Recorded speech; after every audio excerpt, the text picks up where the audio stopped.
Il a viré son monde à l'envers. Voici l'ancien chroniqueur et nouveau politicien Vincent Marissal.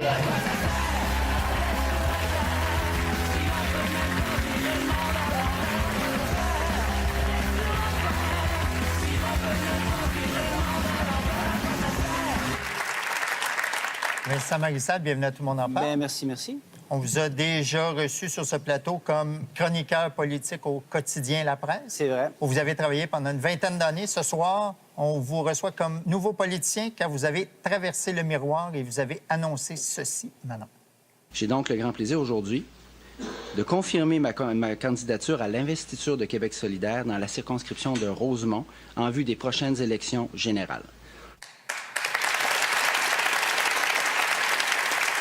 Vincent, votre saut en politique en a surpris quelques-uns. Votre saut en politique avec Québec solidaire a surpris tout le monde. Pourquoi devenir politicien et pourquoi avez-vous choisi Québec solidaire? Moi, ça m'a surpris beaucoup.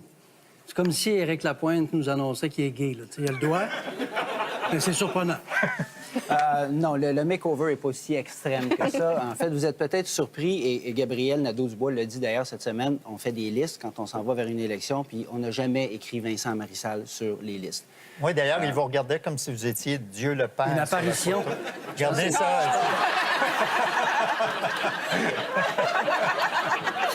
C'est mon père le plus fort.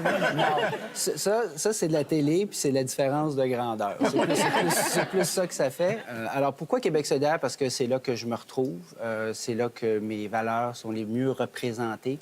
C'est un mouvement aussi, et pas seulement un parti politique. C'est un parti politique qui a été fondé il y a une douzaine d'années, qui a été porté à bout de bras par des gens que vous connaissez, oui, évidemment, Amir Kadir, Françoise David, Manon Massé, maintenant Gabriel, mais aussi par une kyrielle de militants qui tiennent cette affaire-là à bout de bras depuis des années. Et c'est vraiment pas facile de faire ça. Moi, j'étais des méchants chroniqueurs qui écrivaient « Ils sont bien cute, là, mais ils vont se casser la gueule parce que tu peux pas lancer un nouveau parti politique au Québec. Le système fait que les gros écrasent tout le temps les petits. Mais ici, ils sont tenus, sont tenaces, sont intenses. » Et ça vous a séduit? Moi, ça m'a séduit, mais les idées aussi de Québec solidaire me séduisent. Et ce pourquoi vous êtes surpris aussi, je pense, c'est que moi, j'ai été, pendant 25 ans, presque 30 ans, ça me journaliste, 20 ans à la presse, vous l'avez dit. Puis on vous lisait, on sentait pas Merci. toutes ces affinités avec Merci. la gauche comme ça. Bien, je pense que ce que je veux dire par là, c'est que moi, j'étais non seulement apatride politique, parce qu'un journaliste, quant à moi, ça ne doit pas militer, ça ne doit pas donner ses couleurs politiques. Pas plus, d'ailleurs, que ça doit dire s'il est fédéraliste ou souverainiste. Même si vous en aviez.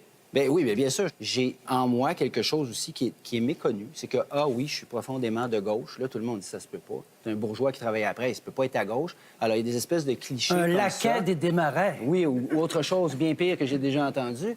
Mais non, je suis un gars profondément de gauche et ce qui pointe en moi de plus en plus en vieillissant, moi, plus je vieillis, plus je suis indigné. OK. Puis je vois plein d'affaires maintenant dans la société. Qu'est-ce qui vous indigne? Qui m'énerve. Les inégalités, par exemple, entre les hommes et les femmes, la façon dont on accueille les immigrants ou qu'on les accueille pas, évidemment, les écarts faramineux de salaire entre une infime minorité et la majorité qui travaille fort. La façon dont on traite les familles. Ma compagne et moi, ma femme et moi, on élève 4 enfants. Dans Rosemont, d'ailleurs, je tiens à le dire. Mais vous, c'est la raison pour laquelle vous vous présentez dans Rosemont, Absolument. parce que c'est votre comté. Oui, puis... C'est pas parce qu'il y a Jean-François Lisée dans ce non. comté-là. Je vais vous dire un secret, c'est parce que je pense qu'on peut gagner dans Rosemont aussi. Mais je veux juste préciser, parce que c'est important, je me suis pas levé, moi, un matin, en disant « J'aimerais ça aller planter Jean-François Lisée. » Oui, parce que c'est ça que les gens disent. Vous allez diviser le vote, puis ceux qui sont le plus contents de votre candidature, c'est pas Québec solidaire, c'est le Parti libéral. Mais ça, c'est tellement un argument de l'establishment, d'un vieux parti qui a des chasses gardées, qui se dit « Non, Rosemont, c'est à moi. T'as pas le droit. Tasse-toi, là. T'es sur mon chemin. Tasse-toi. » Qui a dit qu'on n'a pas le droit de changer si la population a envie d'un changement? Ça, c'est un réflexe d'establishment. C'est ça que le clan Hillary Clinton disait de Bernie Sanders. Qu'est-ce que tu fais là, lui? Il n'y a aucune chance de gagner. Tu m'énerves, tu es dans mon chemin, tasse-toi. Effectivement, il n'a pas gagné. Tu es sur mon chemin. Oui, mais elle est à la retraite, puis lui, c'est encore le porte-étendard du Parti démocratique. Ça fait 4 jours que vous êtes en politique, vous êtes déjà dans la chenoute. Certaines personnes, dont les chroniqueurs politiques Bernard Drinville et Denis Lessard du journal La Presse, ont affirmé que vous aviez approché le Parti libéral du Canada à quelques reprises, dont tout récemment, pour être candidat dans Outremont. Vous les auriez même rencontrés au moins 3 fois. Avez-vous contacté le Parti libéral? J'ai eu des contacts, j'ai eu des rencontres avec une personne du Parti libéral du Canada. 3 fois, oui. C'est quelqu'un que je connais bien, quelqu'un qui m'avait appelé aussi au préalable. Et je connais bien certains députés du Parti libéral Mais du c'est Canada. vous qui les avez appelés ou c'est eux qui vous La ont dernière appelé? fois, c'est moi qui les avais appelés parce que je voulais revoir, mettre au clair. Et puis finalement, oui, il a été question notamment d'Outremont, mais je ne suis pas allé. Et dans l'article, justement, de Denis Lessard, il était question de cette source, que je nommerai pas, parce que c'est quelqu'un qui travaille au bureau du premier ministre, qui a dit « Moi, j'étais convaincu, après cette rencontre-là, qu'il allait se présenter. » Bien, c'est drôle, parce que moi, je suis sorti de ce café-là convaincu que j'irais pas. Puis, de fait, je n'y suis pas allé. J'ai Oui, mais rien Vincent, en initié. même temps, c'est un grand écart. Même se demander si on choisit entre le Parti libéral du Canada, fédéraliste, et Québec solidaire, souverainiste. Mais justement, j'ai choisi Québec solidaire. Oui, oui, OK. Mais vous vous Ouais. êtes posé les questions. Vous Mais- avez fait la split. Oui, mais tu sais, la politique, là, il n'y a pas de diable en politique. Je ne serais pas allé au Parti conservateur, ça, de toute évidence. Je l'ai dit, je suis un gars de gauche.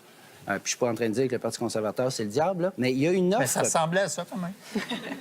Bon, j'ai peut-être déjà écrit quelque chose qui ressemblait Ah à ouais, ça ça aussi. ressemblait à ça. Mais il y a une offre politique à évaluer. Alors oui, j'ai fait un peu d'exploration. Puis la personne que j'ai rappelée, c'est pas la personne du Parti libéral du Canada, c'est Gabriel Nadeau-Dubois qui était mon contact à Québec solidaire. J'ai réfléchi. Et puis depuis plus d'1 an, maintenant pas tout à fait 1 an, que j'ai quitté la presse, et même avant, parce que je savais que j'allais éventuellement quitter la presse, ça n'a pas été une ligne droite. Pourquoi vous avez quitté la presse ou pourquoi la presse vous a quitté? Ça n'a jamais été très clair. Bien, moi, je l'ai écrit, je pense, le plus clairement que je pouvais dans un post du mois de juin dernier, tout de suite après avoir quitté la presse. J'ai dit que, pour des raisons qui me sont à ce jour assez obscures, on m'a retiré ma chronique politique que je tenais depuis 15 ans. Les raisons qu'on m'a données, pour moi, je les ai pas vraiment crues, mais c'est pas à moi. C'était quoi? Je vais laisser les patrons de la presse qui se sont jamais expliqués sur cette chose. Puis en quittant la presse, avec un chèque, parce que j'ai quitté la presse dans un programme de départ volontaire, Ouais. donc c'était vraiment un départ volontaire de ma part, moi, j'ai signé des papiers légaux qui disent que je suis tenu au secret sur un certain nombre de choses. Alors, je vais respecter ça. Je n'en dirai pas plus que, moi, les raisons qu'on m'a données, elles ne m'ont absolument pas Convaincu. Mais c'était aussi une façon assez cavalière de traiter quelqu'un qui a été là pendant 20 ans. Oui. Mais après ça, ça secoue son homme, là. Ah oui? Ça secoue son garçon, là. Tu sais, ça fait 20 ans que tu es dans une shop, ça fait 25 ans, 30 ans presque que tu fais un métier, puis là, tu te retrouves devant un grand vide. Qu'est-ce que tu fais maintenant? Parti libéral du Canada, Québec solidaire. Non, non, je peux comprendre. En bicyclette. Justin Manon, Justin Manon. Mais, C'est pas évident, ça se ressemble vraiment non, beaucoup. mais... Non. En 2016, vous avez déclaré que la souveraineté était dépassée et qu'elle n'intéressait plus les gens. Avez-vous changé d'idée en 2018? Parce qu'il paraît que Québec solidaire, là, c'est un parti souverainiste. Ouais. Moi, je sais que cette entrevue-là, en anglais d'ailleurs, que j'avais donnée à un collègue de CBC. Vous pensez que personne parle anglais au Québec? Non, non, non. À part Danny, tout le monde parle anglais au Québec. C'est Jim Morton, man. J'ai dit ça parce que les anglophones sont toujours bien inquiets de ça. Là. Est-ce Ouais. que la machine référendaire va repartir? Est-ce que Louis peut gagner? Puis tout ça. Et dans mon rôle d'analyste politique, là, parce qu'à l'époque, en 2016, j'étais encore chroniqueur politique, moi, je regarde les chiffres, je parle au monde, je fais du terrain. Je constatais, comme tout le monde, c'était pas un grand scoop, que le milieu et le mouvement souverainiste avaient déjà connu des meilleures années. Non, mais ça, Et c'était chez les clair. jeunes Mais, aussi. mais en 2018, il y a une différence. Oui, mais ce que ça veut dire, là, c'est qu'on a du travail à faire. On a beaucoup de travail à faire. Puis moi, je pense justement que QS, c'est le meilleur véhicule pour amener notamment les jeunes. Ces gens-là, qui ont 35 ans et moins pour la plupart, ils n'ont jamais milité ailleurs qu'à QS. Alors, il faut arrêter de penser que QS, c'est juste une excroissance du PQ. Tu sais, qui s'est détaché, là, puis qui va finir par revenir, là, comme tu sais, un petit mouton perdu, qui va finir par revenir dans la grande famille. Ça n'arrivera pas, ça.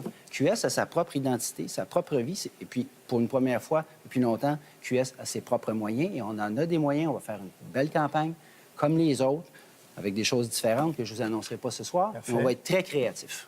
Vincent, vous refusez qu'on qualifie Québec solidaire de gauche radicale. Pourquoi? Bien, on peut qualifier Québec solidaire de gauche radicale, mais définissons radical. Ça veut dire quoi être radical? C'est vrai que dans le contexte assez sclérosé là, du Québec, avec justement des partis d'establishment, puis des copier-coller là, entre les libéraux puis la CAQ, oui, effectivement, on peut avoir de l'air d'une gang de radicaux. Mais si l'égalité entre les hommes et les femmes, c'est radical, je suis un radical et j'en suis fier. Si le fait de s'assurer que tout le monde paie ses impôts, c'est radical, encore une fois, coupable votre honneur, je suis un radical. C'est-tu radical de dire que la planète est en train de foutre le camp? OK, Ce qui est mais radical, c'est qu'elle est vraiment en train de foutre le camp puis qu'on fait de la politique avec ça au lieu de prendre des réelles mesures. Mais quand on regarde le programme de Québec solidaire, on constate qu'il est question d'instituer une banque d'État, de nationaliser des ressources naturelles, par exemple les secteurs miniers, forestiers. Est-ce que vous êtes d'accord avec tous les chapitres du programme de QS? Oui, en grande partie, évidemment. Je dirais que dans 90 probablement, puis il y a des nuances, puis je viens d'arriver. Alors, je ne vais pas donner un grand coup de pied dans la ruche en disant « c'est tout pas bon, ça, je vais vous montrer comment faire ». Il y a des militants, il y a des centaines de militants qui travaillent là-dessus depuis 10 ans.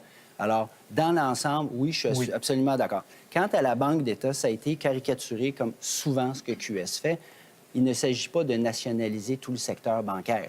C'est pas ça. Il s'agit de créer une banque populaire. Comme ça se fait en France, en passant, comme ça se fait au Brésil, au Portugal. C'est quoi la différence entre une banque populaire et une caisse populaire? Bien, justement, c'est que les caisses populaires ressemblent de plus en plus aux banques. Oui, ça, c'est vrai. Donc, c'est un peu ça l'idée. Et puis, c'est une très bonne remarque parce que Donc, ça c'est de vient... faire une ça banque vient qui va du- ressembler à une caisse. Ben, ouais. En tout Le cas, qui va- principe fondateur de la Caisse qui populaire. va ressembler, oui, à l'idée de base d'une caisse populaire. Puis nous, on pense qu'une banque d'État mettrait de la pression sur les autres. Parce que je pense que tout le monde va être d'accord ici là, qu'on paye bien trop de frais dans les banques, notamment, et que les banques, année après année, semblent se battre les unes contre les autres, savoir qui va battre le record de profit de l'autre. Puis pourtant, les frais ne cessent d'augmenter. On coupe de plus en plus de services. Alors, ça, juste sur les banques, disons-le comme ça. Quant aux ressources naturelles et à la forêt, il ne s'agit pas d'une nationalisation complète, il s'agit d'une responsabilisation de l'État. Parce que là, en ce moment, la réalité, c'est qu'on se fait piller nos ressources naturelles. On a mis un gros post-it sur la porte du Québec en disant « La porte n'est pas barrée, entrez donc, puis servez-vous. Puis si vous cassez du stock dans la maison, c'est pas grave, on va faire le ménage à nos frais après. » C'est ça qui se passe dans le régime minier en particulier. Il y a des minières internationales, des multinationales qui nous vident nos minerais puis nos ressources naturelles. Quand il n'y en a plus dans le trou, qu'est-ce qu'ils font? Bien, ils s'en vont, il n'y a plus d'argent à faire. On s'en va, puis en passant, vous ferez le ménage. Puis là, c'est nous qui décontaminons, qui faisons le ménage à nos frais. Ouais, puis en plus, c'est notre matrimoine, ça, je veux dire, tout ça. Est-ce que c'est notre matrimoine? Ben oui, Vincent? c'est notre matrimoine minier. Minière. sont nos Minière, ressources- excusez. Ce sont nos ressources naturelles. Bon. Hein? Quant au matrimoine, Oui. Manon Massé en particulier, mais tous les gens de Québec solidaire vous diraient que ça a été comme un petit accident, cette affaire-là. Ça n'aurait pas dû arriver. Puis malheureusement, c'est arrivé. Puis ça a collé. Mais à la fin, ça me paraît moins grave que bien des affaires qu'on voit, notamment des partis qui sont au pouvoir. Vincent, Québec solidaire veut encadrer le salaire des patrons d'entreprises qui bénéficient du soutien financier de l'État, comme Bombardier. Ouais. La rémunération globale d'Alain Bellemare, qui est président et chef de direction de Bombardier, a été de 13,7 millions de dollars en 2017. Selon vous, ça vaut combien? Ah non, c'est pas nous qui décidons du salaire du patron de Bombardier ou de quiconque reçoit de l'argent de l'État. Ce qu'on dit, c'est que tu peux pas dépasser tel ratio avec la moyenne de salaire de tes employés. Donc, tu peux pas gagner, genre, 400 fois plus que la moyenne de tes employés. OK, mais c'est quoi, 200, 100, 25? Non, je crois que c'est 30 de mémoire. Là, vous me posez une question très Ouais, OK. très précise. Non. Et c'est même... C'est pas totalement radical, là, pas du tout même. C'est juste un avertissement, c'est juste comme une alarme de dire « Là, avez-vous fini, là? Avez-vous fini? Quand est-ce que vous allez en avoir assez d'argent? C'est indécent, ça n'a pas de sens. » Ces nouvelles qui sortent en début d'année, à chaque année, que les patrons des grandes entreprises dans le monde, après une seule journée de travail, ils ont déjà gagné 2 fois plus d'argent que la moyenne de salaire de tous leurs employés. Voyons, quand est-ce que tu vas en avoir assez de frais? Tu as 8 maisons, 4 bateaux, un avion privé. Qu'est-ce que tu veux faire de plus, de toute façon? Alors, c'est juste une question d'essence. Ça, c'est un mot qui a à peu près disparu du vocabulaire. Ça doit faire du bien de pouvoir dire ce qu'on pense. Eh, vous n'avez pas idée. C'est vrai. Il était éditorialiste, Vous il ne n'avez pouvait pas pas dire ce idée. qu'il pensait. C'est pour ça que j'arrête pas de parler. Hein? Je parle. Oui, mais Vincent, pourquoi vous ne le disiez pas? Parce que vous vouliez rester à la presse pendant 20 ans? On jase, on jase. Non, parce que quand tu es journaliste, tu es tenu à certains standards journalistiques. Traiter son Oui, mais patron le de- chroniqueur a quand même une possibilité de... Oh, mais je m'en suis pas privé. Là. On ne peut pas traiter son patron de BS corporatif quand on est C'est une éditorialiste. hypothèque, je te le suggère pas trop, en effet. Oui, il y a une forme de censure et la plus efficace des censures, c'est l'autocensure. L'autocensure, et vous l'avez pratiqué? Ah, oui, absolument. Mais comme tous les journalistes au Québec et comme tous les chroniqueurs au Québec, tu peux pas dire tout le temps. J'avais une très grande liberté à la presse, cela dit, pour parler de politique. Et je m'en suis jamais privé. Quiconque m'a lu sait que je pouvais être assez critique, du Parti libéral notamment, conservateur, mais de tous les partis. Je pense que j'ai été équitablement chien sale avec tout le monde, là. Mais non, tu peux pas dire tout. Alors, ta remarque, Dany, est excellente. Je me sens libéré. Vincent, puisque vous avez libéré votre parole cette semaine, est-ce que vous acceptez de la libérer jusqu'à la fin de l'émission avec nous? Oui, oui, avec plaisir. Merci. Est-ce que vous acceptez de lire une carte? Ben oui, j'ai même pris mes lunettes, me doutant que la torture arriverait. Non, la torture, c'est jusqu'aux élections, Vincent. Pour t'éviter cette fameuse conférence de presse où tu annonceras en pleurant que tu quittes la politique pour des raisons familiales, passe donc direct au Club des sexes.